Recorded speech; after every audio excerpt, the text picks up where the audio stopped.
Good morning students. बच्चों, हम लोगों का ये डी एंड एफ ब्लॉक का सेकेंड लेक्चर है। फर्स्ट लेक्चर में हमने D and F block elements का इंट्रोडक्शन पढ़ा था, ट्रांजिशन एलिमेंट्स की डेफिनेशन पढ़ी थी और हमने पढ़ा था दो इसकी प्रॉपर्टीज। पहली थी इलेक्ट्रॉनिक कॉन्फ़िगरेशन और दूसरी थी मैग्नेटिक प्रॉपर्टी। अब हम पढ़ेंगे इसकी third property, variable valency and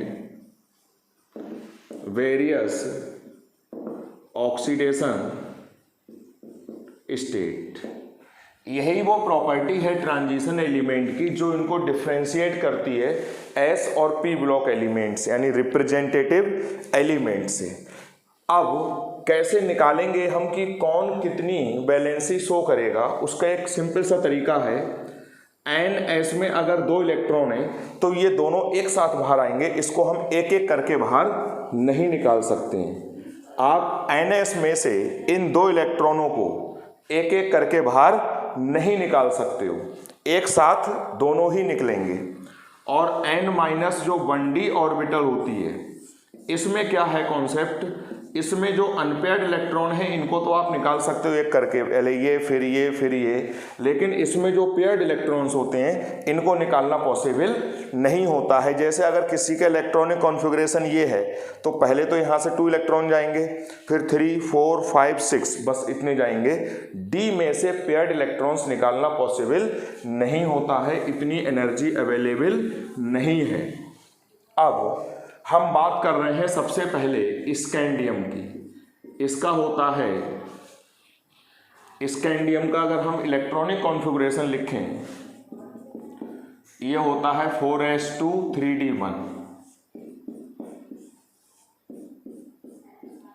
अब पहले 2 इलेक्ट्रॉन निकलेंगे, स्कैंडियम से 2 इलेक्ट्रॉन निकले, फिर यहां से एक गया, ये शो करेगा +3 एंड +2। टाइटेनियम में आओ, जब हम टाइटेनियम में आएंगे तो यहाँ पर 2 इलेक्ट्रॉन्स हो जाएंगे। अब पहले तो 4s में से गए +2, फिर एक यहाँ से गया +3, एक ये जाएगा +4। ये कॉन्सेप्ट होता है। अब हम आएंगे वैनाडियम में। जब हम वैनाडियम में आएंगे तो ये होगा, पहले यहां से कितने इलेक्ट्रॉन गए, 2, +2 शो करेगा, फिर यहां से एक जाएगा +3 +4 एंड +5, +3 +4 +5। क्रोमियम में आ जाइए आप। क्रोमियम का electronic configuration 4s1 exceptional case है, 3d5 होगा, तो ऐसे इलेक्ट्रॉन्स की ये फिलिंग है। अब आप निकालना शुरू करोगे 4s में से, यहाँ पर 4s में एक इलेक्ट्रॉन है, अब तो मजबूरी है एक ही बाहर आएगा, तो क्रोमियम +1 भी शो करेगा। उसके बाद +2 +3 +4 +5 एंड +6, +2 +3 +4 +5 एंड +6। Mn में आओ,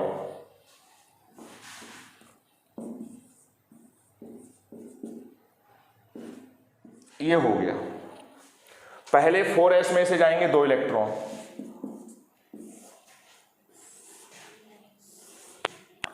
अब +3 +4 +5 +6 एंड +7, तो यहां पर आप जाओगे +7 तक, +3 +4 +5 +6 क्रोमियम, सॉरी Mn के बाद आएगा iron, iron, cobalt, nickel, copper and zinc. Copper में आप लोग बचपन से पढ़ते हुए आ रहे होंगे कि ये +1 भी शो करता है क्यूब प्लस, और +2 भी शो करता है क्यूब रिक। यहाँ पर कॉन्सेप्ट लगाना मतलब समझ में नहीं आएगा, इसलिए हमने डायरेक्ट कॉपर की लिख दी +1 एंड +2। अब हम बात करते हैं आयरन की। आयरन का एटॉमिक नंबर है 26।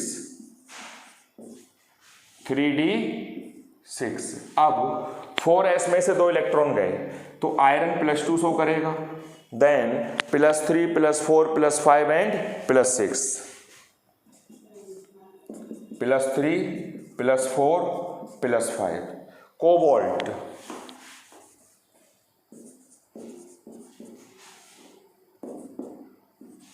अब कोबाल्ट यहां से 2 इलेक्ट्रॉन निकलेंगे तो +2, देन +3 +4 एंड +5 पेयर्ड वाले डी में से नहीं निकालने हैं, तो +2 +3 +4 एंड +5।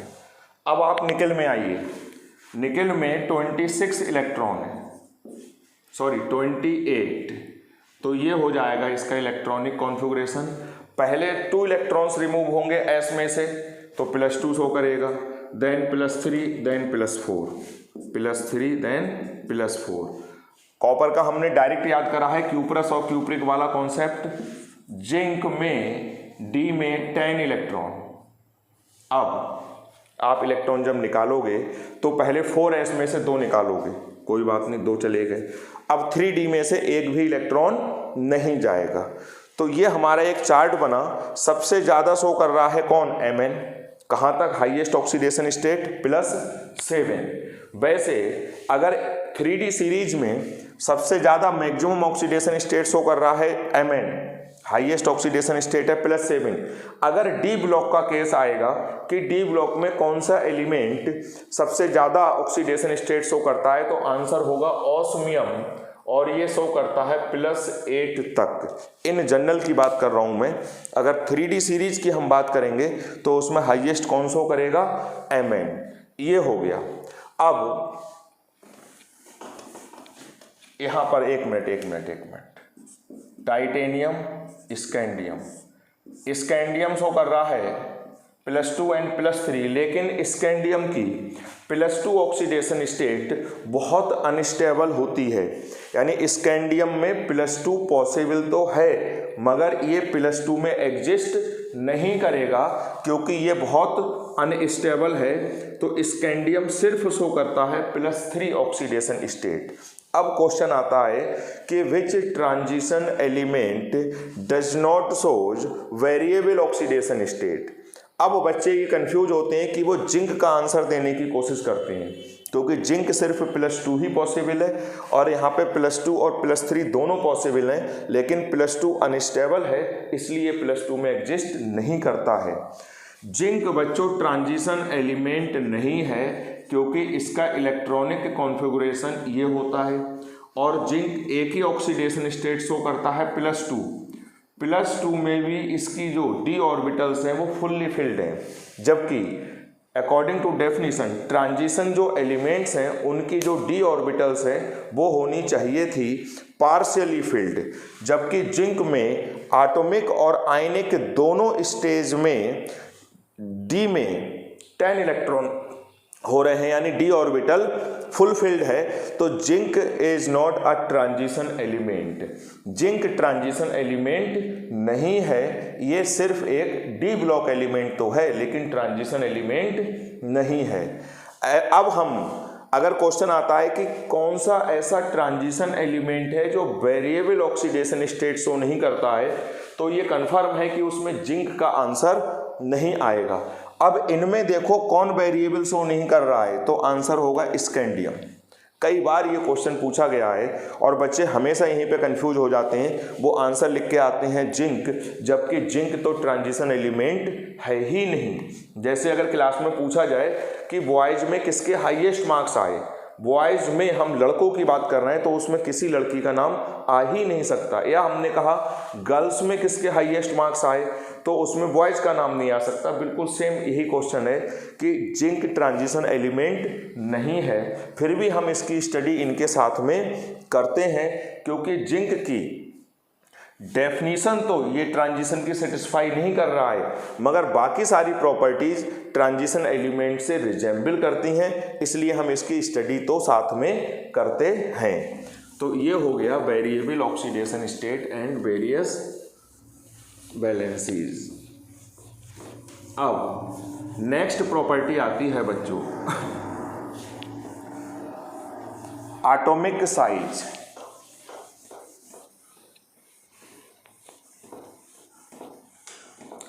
एटॉमिक साइज किसी भी पीरियड में इन जनरल आपने पढ़ा होगा कि लेफ्ट से राइट जाने पर साइज डिक्रीज होता है। क्यों डिक्रीज होता है? क्योंकि लेफ्ट से राइट जाने पर न्यूक्लियस का अट्रैक्शन बाहर वाली सेल पे बढ़ता जाता है, इसलिए न्यूक्लियस बाहर वाली सेल को अपनी तरफ अट्रैक्ट करती जाती है और साइज डिक्रीज हो जाता है। हम बात कर रहे हैं scandium, titanium, vanadium, chromium, Mn, Fe, Co, Ni, Cu और Zl। अब अगर हम इसका इलेक्ट्रॉनिक कॉन्फ़िगरेशन लिखें 1s2, 2s2, 2p6, 3s2, 3p6, 4s2, 3d1। अब आप अगर देखोगे तो स्कैंडियम की फर्स्ट सेल में 2 इलेक्ट्रॉन है, सेकेंड सेल में कितने इलेक्ट्रॉन्स हैं? 8। अब हम थर्ड सेल की बात कर रहे हैं। थर्ड सेल में ये है और ये है 2 और 6 8 और ये 1 9 और फोर्थ सेल में 2 इलेक्ट्रॉन है। ऐसे ही आप टाइटेनियम का ऐसे लिख के देखोगे फिर ये निकालोगे, वैनाडियम का लिख के देखोगे निकालोगे, मैं डायरेक्ट लिख देता हूँ, आप लोग एक बार घर पे निकाल के देखोगे तो स्कैंडियम में है 2 8 9 एंड 2, यहाँ पर होंगे 2 8 10 एंड 2, 2 8 11 एंड 2, 2 8 13 एंड 1, क्योंकि 12 एंड 2 होने चाहिए थे लेकिन एक आ गया होगा डी में, इसका हो जाएगा 2 8 13 एंड 2, 2 8 14 एंड 2, 2 8 15 और 2, ये आएगा। आप एक बार लिख के देख लेना। अब आप देखो लेफ्ट से राइट जाएंगे पीरियोडिक टेबल में तो साइज डिक्रीज होगा due to increase in nuclear charge. लेकिन यहां पर देखो ये फर्स्ट सेल है, ये सेकेंड है, ये थर्ड है and outer most is fourth. इसमें 2 इलेक्ट्रॉन आ रहे हैं जनरली, अगर हम क्रोमियम और कॉपर को छोड़ दें तो। जैसे ही सेकेंड लास्ट यानी थर्ड सेल में इलेक्ट्रॉन 15 होना शुरू हो जाएंगे, यानी 14 तक नहीं 15 या मोर देन 15। अब होगा क्या, न्यूक्लियस तो इन बाहर वाले 2 इलेक्ट्रॉनों को अपनी तरफ अट्रैक्ट कर रहा होगा, लेकिन ये जो 15 इलेक्ट्रॉन्स हैं इनका इन 2 इलेक्ट्रॉनों पे रिपल्सन स्टार्ट हो गया होगा। रिपल्सन, क्योंकि इलेक्ट्रॉन में रिपल्सन होगा। इस अट्रैक्शन से, न्यूक्लियस के अट्रैक्शन से इन 2 इलेक्ट्रॉनों पर इन 15th इलेक्ट्रॉनों का रिपल्सिव जो फोर्स है वो ज़्यादा होना शुरू हो जाता है। 14 तक तो ऐसा नहीं होता है, अगर यहाँ 14 है तो रिपल्सन कम है, अट्रैक्शन ज़्यादा है। जैसे ही 15 या मोर देन 15 होते हैं तो ये जो इनर सेल है यानी सेकेंड लास्ट, इसके ये इलेक्ट्रॉनों का इन 2 इलेक्ट्रॉनों पे जो रिपल्सन है वो न्यूक्लियर अट्रैक्शन से ज़्यादा हो जाएगा। फाइनली ये जो बाहर वाली सेल है ये बाहर की तरफ एक रिपल्सिव फोर्स फील करेगी, एक्सपीरियंस करेगी, जिस वजह से ये फैलती हुई चली जाएगी और साइज बढ़ना शुरू हो जाएगा। ऐसा लग रहा है कि जो थर्ड सेल है उसने बाहर वाली सेल और न्यूक्लियस के बीच में एक स्क्रीन लगा दी, इसलिए इसको हम बोलते हैं स्क्रीनिंग इफेक्ट। क्या बोलेंगे? स्क्रीनिंग इफेक्ट, या इसी को बोलते हैं सील्डिंग इफेक्ट। सील्ड मीन्स भी होता है पैक कर देना, बिल्कुल ऐसा लग रहा है कि इस थर्ड सेल ने इसके और इसके बीच के कांटेक्ट को खत्म कर दिया है, जबकि ऐसा है नहीं। न्यूक्लियस तो अभी भी अट्रैक्ट कर रहा है, लेकिन उस अट्रैक्शन से इन 15 इलेक्ट्रॉनों का जो रिपल्सिव फोर्स है वो ज़्यादा है। अब साइज पहले तो डिक्रीज होना शुरू होगा अप टू कोबाल्ट, वो due to increase in nuclear charge. उसके बाद साइज थोड़ा सा बढ़ना शुरू हो जाएगा, ये कोबाल्ट तक आए, अब हल्का सा बढ़ना शुरू हो गया, ये जिंक, ये कोबाल्ट, ये स्कैंडियम। तो size first decreases up to few elements, then increases due to screening effect या शील्डिंग इफेक्ट, बहुत इंपॉर्टेंट पार्ट है ये। और स्क्रीनिंग या शील्डिंग इफेक्ट स्टार्ट होता है फोर्थ सेल से। कहने का मतलब ये है फोर्थ सेल के इलेक्ट्रॉनों को रिपेल करेंगे थर्ड वाले, फिफ्थ सेल के इलेक्ट्रॉनों को रिपेल करेंगे फोर्थ वाले, सिक्स सेल के इलेक्ट्रॉनों को रिपेल करेंगे फिफ्थ सेल के इलेक्ट्रॉन। अब क्वेश्चन यहाँ पे ये आता है कि थर्ड सेल से ये स्टार्ट क्यों नहीं होगा। देख लो, फर्स्ट सेकेंड थर्ड, मान लो थर्ड सेल में 2 इलेक्ट्रॉन है और सेकेंड सेल में मैक्सिमम कितने हो सकते हैं 8, जबकि रिपेल करने के लिए हमको मिनिमम चाहिए होंगे 15 और सेकेंड सेल में 15 इलेक्ट्रॉन आना पॉसिबल नहीं है। यानी स्क्रीनिंग इफेक्ट की जो स्टार्टिंग है वो फोर्थ सेल से होती है, थर्ड से स्टार्टिंग नहीं होगी। तो नेक्स्ट जो हमारा था प्रॉपर्टी, फोर्थ प्रॉपर्टी, हम इसको नाम देंगे, इसका नाम हो जाएगा एटॉमिक साइज। यानी size first decreases up to few elements then increases due to shielding effect. बस आपको लिखने में सिर्फ इतना लिखना है, ड्यू टू शील्डिंग इफेक्ट, और शील्डिंग इफेक्ट को अंडरलाइन कर देना है। ये हो गई हमारी प्रॉपर्टी फोर्थ। अब हम फिफ्थ प्रॉपर्टी की बात कर रहे हैं, size in +2 oxidation state. +2 oxidation state की अगर हम बात करेंगे तो जब ये +2 में आएगा बच्चों, तो ये बाहर वाली सेल के 2 इलेक्ट्रॉन रिमूव हो गए, ऐसे ही यहाँ पर रिमूव हो गए। यानी +2 ऑक्सीडेशन स्टेट के अंदर इस आयन में सिर्फ 3 सेल्स बचेंगी, फोर्थ सेल नहीं होगी। और जब फोर्थ सेल नहीं होगी तो स्क्रीनिंग इफेक्ट यहाँ पर नहीं लगेगा। जैसे जैसे एटॉमिक नंबर बढ़ेगा वैसे वैसे न्यूक्लियस में एक प्रोटॉन बढ़ता चला जाएगा, उस न्यूक्लियस का बाहर वाली सेल पे अट्रैक्शन बढ़ता चला जाएगा, जिस वजह से साइज कॉन्टिन्यूअसली डिक्रीज होगा। ये हो गया, यानी in +2 oxidation state size decreases from left to right due to increase in nuclear charge and there is no screening effect in +2 oxidation state due to absence of fourth shell, क्योंकि यहाँ पर fourth cell नहीं होगी, जिस वजह से screening effect नहीं लगेगा। तो नेक्स्ट ये हमारी फिफ्थ प्रॉपर्टी थी, वो थी साइज इन +2 ऑक्सीडेशन स्टेट। अब नेक्स्ट प्रॉपर्टी,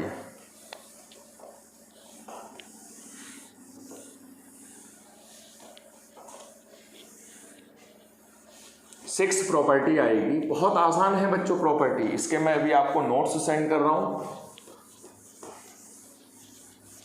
आप नोट डाउन करोगे सब समझ में आ जाएगा।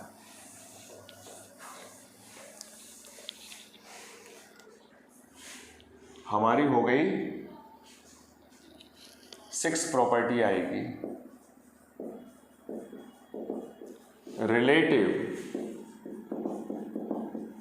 Stability of various oxidation state.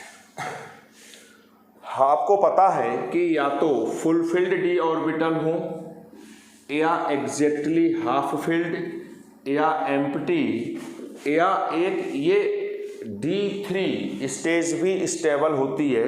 D3 कैसे स्टेबल होती है उसको आप समझने की कोशिश करिए। 1 2 3 ये जो स्टार्टिंग की 3 ऑर्बिटल्स हैं इनको हम बोलते हैं T2G, और लास्ट की 2 हैं उनको बोलते हैं EG ऑर्बिटल्स। अब यहाँ पर T2G वाला जो सेट है वो हाफ फिल्ड है और EG वाला जो सेट है वो एम्प्टी है, तो ये भी स्टेबल होती है ज़्यादा। तो सबसे ज़्यादा स्टेबल D10 होगा, उससे कुछ कम स्टेबल D5, उससे कम D0 और D3 उसके बाद आएगा। क्यों? क्योंकि यहाँ पर ये हाफ फिल्ड है और EG वाला केस एम्प्टी है, तो D3 भी स्टेबल होता है लेकिन वो D0 से कम स्टेबल होगा। अब हमने कहा स्कैंडियम 3+, इसका आप इलेक्ट्रॉनिक कॉन्फ़िगरेशन लिख लोगे, ये is more stable then scandium +2 यहाँ पे आएगा 3D1। सिमिलरली कोई भी केस देख लो, टाइटेनियम 4+, यहाँ पर 3D0 आएगा, is more stable then titanium +3। Similarly Fe3+, यहाँ D5 होता है, is more stable then Fe2+, यहाँ 3D6 होता है। तो ये कुछ केसेस हैं। अगर हम क्रोमियम में आए, क्रोमियम +2, यहाँ 3D+3 में आ जाओ, 3 is more stable then chromium +2, ये हो जाएगा 3D2। तो क्रोमियम जब +2 में कहीं आता है तो वो एक इलेक्ट्रॉन इजीली रिमूव करके काय में आ जाता है, D3 में, जिससे कि वो स्टेबल हो जाए, क्योंकि D3 स्टेबल होता है और D3 से अनस्टेबल होता है। तो ये हो गई हमारी relative stability of various oxidation states. Next property आएगी 7th property, ionisation energy. 7th property में हम आएंगे आयोनाइजेशन एनर्जी। आपको पता होगा बच्चों, आयोनाइजेशन एनर्जी साइज पे डिपेंड करती है। साइज बढ़ता है तो आयोनाइजेशन एनर्जी कम होती है, क्योंकि छोटे एटम से इलेक्ट्रॉन को यहाँ से रिमूव करवाना डिफ़िकल्ट है और यहाँ से आसान है, क्योंकि इस इलेक्ट्रॉन को जब हम लेके जाएंगे तो न्यूक्लियस का अट्रैक्शन कम होगा, तो कम एनर्जी दे के ही ये निकल जाएगा और ये ज़्यादा एनर्जी देनी पड़ेगी यहाँ पर। अब यहाँ पर साइज में कोई रेगुलर वेरिएशन नहीं है, इर्रेगुलरिटी है, तो आयोनाइजेशन एनर्जी में भी इर्रेगुलरिटी होगी। साइज आपने देखा फर्स्ट डिक्रीजेज, इसका मतलब ये हुआ आयोनाइजेशन एनर्जी इंक्रीज होगी यहाँ तक, क्योंकि साइज कम हो रहा है।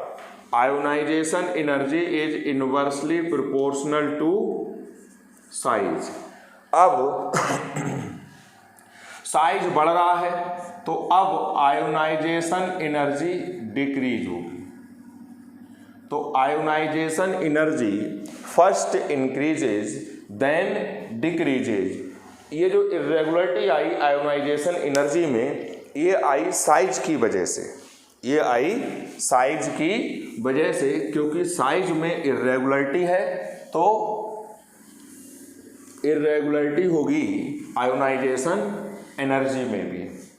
अब जो हमारी नेक्स्ट प्रॉपर्टी आती है वो आती है हाई मेल्टिंग पॉइंट। जनरली आपने देखा होगा बच्चों की मेटल्स में मेटेलिक बॉन्ड होता है। मेटेलिक बॉन्ड क्या होता है, कोई भी मेटल है ये अपनी भार वाली सेल में से कुछ इलेक्ट्रॉन रिमूव करता है atom, metallic atom, 1 electron, 2 electron या 3 इलेक्ट्रॉन। ये जो पॉजिटिवली चार्ज्ड आयन है this is known as kernel. किसी भी मेटल में ये कर्नल होता है, ढेर सारे ये पॉजिटिव आयन, मेटल के पॉजिटिव आयन कैटायन को कर्नल बोलते हैं, और वो जो 2 इलेक्ट्रॉन रिमूव हो गए उनको हम बोलते हैं फ्री इलेक्ट्रॉन्स। तो इन कर्नल और फ्री इलेक्ट्रॉनों में अट्रैक्शन होगा, उसी अट्रैक्शन को हम बोलते हैं मेटालिक बॉन्ड। उसी अट्रैक्शन को हम बोलेंगे मेटालिक बॉन्ड। अब मेटालिक बॉन्ड जितना स्ट्रॉन्ग होगा मेटल का मेल्टिंग पॉइंट उतना ज़्यादा होगा, मेटल उतनी ज़्यादा हार्ड होगी। ट्रांजिशन एलिमेंट्स के जनरली जो मेल्टिंग पॉइंट हैं वो अदर मेटल्स, जैसे हम बात करें एल्कली मेटल्स या एल्कलाइन अर्थ मेटल्स, उनसे इनके मेल्टिंग पॉइंट बहुत हाई होते हैं। आपने देखा होगा आयरन हो गया, आयरन का मेल्टिंग पॉइंट बहुत हाई होगा, गोल्ड हो गया, प्लेटिनम हो गया, या फिर जो भी हो गया, सिल्वर हो गई, कॉपर हो गई, इनके मेल्टिंग पॉइंट बहुत हाई होते हैं। हमको ये एक्सप्लेन करना है कि इनके मेल्टिंग पॉइंट हाई क्यों होते हैं। अब आप समझो जरा, इनके अंदर 2 टाइप के बॉन्ड होते हैं। मेटालिक बॉन्ड तो होगा ही होगा क्योंकि ये मेटल है, कर्नल और फ्री इलेक्ट्रॉनों के बीच में जो अट्रैक्शन है। उसके अलावा इनके अंदर एक और बॉन्ड होता है स्पेशल टाइप का, that is known as d pi bonding. D pi bonding क्या होती है? देखो, ट्रांजिशन एलिमेंट वो होते हैं जिनकी n-1d ऑर्बिटल्स पार्शियली फिल्ड है, यानी उसमें 10 इलेक्ट्रॉन नहीं है, और जब 10 नहीं है तो या तो 9 होंगे या 8 होंगे या इसे कम होते होते 1 होंगे। मतलब कहने का मतलब है 1 इलेक्ट्रॉन होगा तो भी इसमें एक अनपेयर्ड इलेक्ट्रॉन है डी में, 2 होंगे तो 2 अनपेयर्ड इलेक्ट्रॉन है डी में, अगर 3 इलेक्ट्रॉन्स होंगे तो 3 अनपेयर्ड है। सिमिलरली अगर डी में 6 इलेक्ट्रॉन है तो अनपेयर्ड इलेक्ट्रॉन 4 है, और डी में अगर 9 इलेक्ट्रॉन है तो अनपेयर्ड इलेक्ट्रॉन 1 है। यानी हर ट्रांजिशन एलिमेंट की डी ऑर्बिटल में अनपेयर्ड इलेक्ट्रॉन होंगे ही होंगे, भले ही वो अनपेयर्ड 1 है। तो वही डी ऑर्बिटल्स जिसमें अनपेयर्ड इलेक्ट्रॉन है, ये एक डी ऑर्बिटल है, ये दूसरी डी ऑर्बिटल है।